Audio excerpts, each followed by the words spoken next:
Well, we're finally here. A synopsis of general relativity that builds on these previous 4 episodes. If you haven't seen them, then pause me now, go watch them in order, and meet me back here after the music to hear about curved spacetime.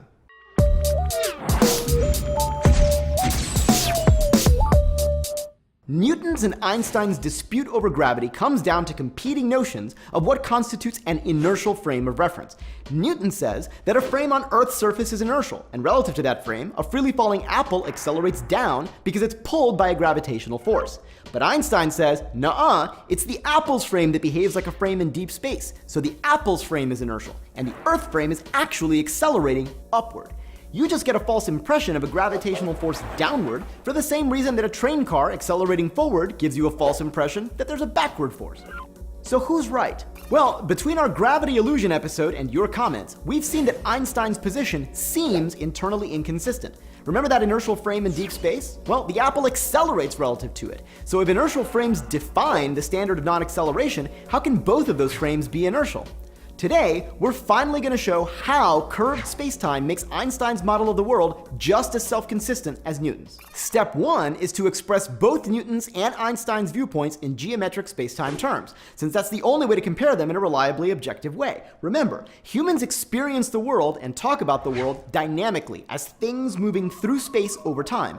But even in a world without gravity, we already know that clocks, rulers, and our eyes can all mislead us. So to be sure we're talking about real things, as opposed to just artifacts of our perspective, we have to translate dynamical statements into tenseless statements about static geometric objects in 4D spacetime. Let's start with Newton. He says that spacetime is flat. Just think about it. On the flat spacetime diagrams of inertial observers, the world lines of other inertial observers are straight, indicating constant spatial velocity. This captures Newton's idea that inertial observers shouldn't accelerate relative to other inertial observers.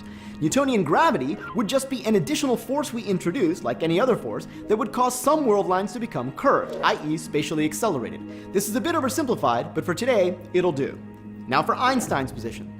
This is actually more subtle, and it'll be easier to explain if I first set up an analogy using our old friend, the two-dimensional ant on the surface of the sphere. A tiny patch at the equator looks like a plane, and within that patch, 2 great circles both look straight.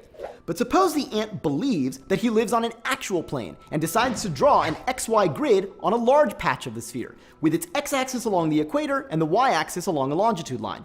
Relative to this grid, the second great circle looks bent, so the ant concludes that it's not a geodesic.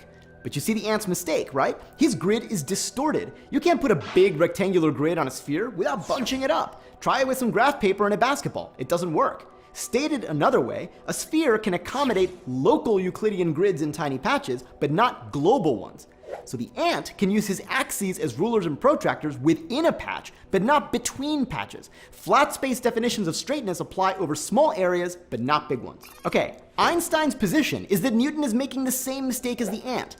Inertial frames, that means axes plus clocks, are the space-time equivalent of the ant's XY grid. If space-time is curved, then those frames are only valid over tiny space-time patches. So when an observer in deep space says that the falling apple is accelerating, he's pushing his frames past the point of reliability, just like the ant did.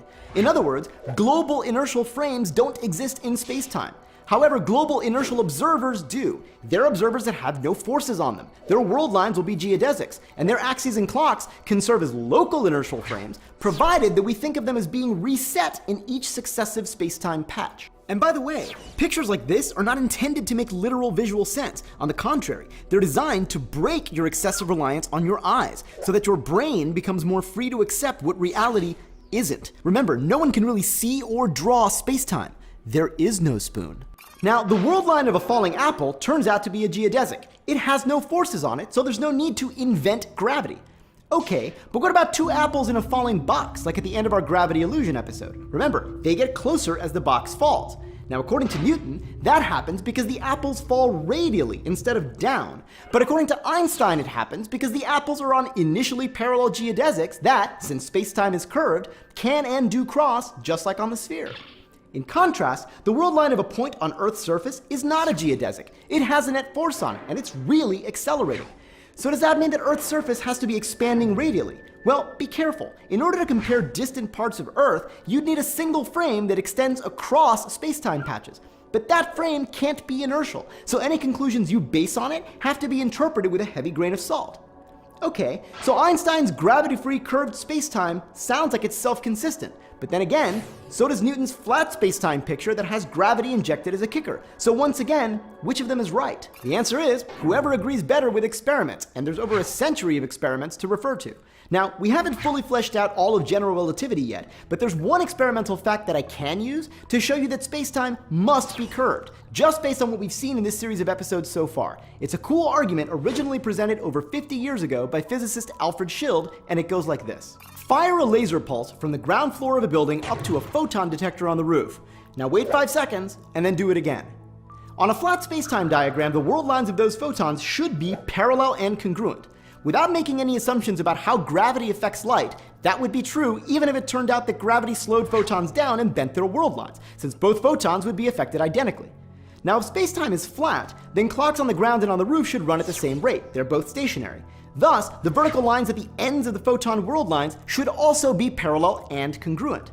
But if you actually do this experiment, you find that photons arrive on the roof slightly more than 5 seconds apart. The excess time is less than a nanosecond, but any discrepancy means that clocks are running at different rates, in which case the opposite sides of this parallelogram aren't congruent. And that's geometrically impossible if spacetime is flat. Thus, the very existence of gravitational time dilation, regardless of its degree, requires that spacetime be curved, and that means game over for Newton. In fact, to the extent that we can speak about space and time separately at all, most of the everyday effects on Earth that Newton would attribute to gravity are due to curvature in time. The 3D space around Earth is almost exactly Euclidean. Those pictures that you see of Earth deforming a grid the way a bowling ball deforms a rubber sheet, or even the pictures we sometimes use on this show, they all suggest spatial curvature only, so they're somewhat misleading. Remember, a frame consists of axes and clocks, and around Earth, spacetime curvature manifests itself in clocks much more than in rulers. So even though it's hard to visualize, it's curved time that makes the free-fall orbits of satellites look spatially circular in frames of reference that cover too big a spacetime patch. So why is spacetime curved in the first place? Unfortunately, the math gets heavier here and good analogies are harder to come by. But here's the flowchart level answer. Consider a region of spacetime. And remember, that means a collection of events, not just locations.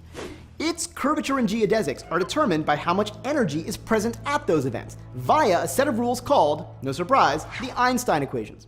So for example, say you stick the energy distribution of the sun into the Einstein equations and turn a crank. What comes out is a map of the geodesics in the sun's spacetime neighborhood. Now when you translate those geodesics into 3D spatial and temporal terms, what you find is planetary orbits, or spatially straight, radially inward trajectories along which you would see spatial speed increase, or pretty much anything else that you would otherwise attribute to a gravitational force. It's pretty amazing. I want to conclude with a question once asked by one of our viewers, Evan Hughes. If there's no gravity, and gravity is not a force, then why do we keep using that word? Well, physicists are still human. As far as I know, most of us have no special ability to visualize or directly experience 4D spacetime. So we often think in Newtonian gravitational terms because it's easier and because the resulting errors are usually small. We just remind ourselves that it's just a crutch that we have to use with caution. But even when people are referring to relativity or string theory or whatever, it's just a lot easier to say the word gravity than to say curvature, four-dimensional spacetime.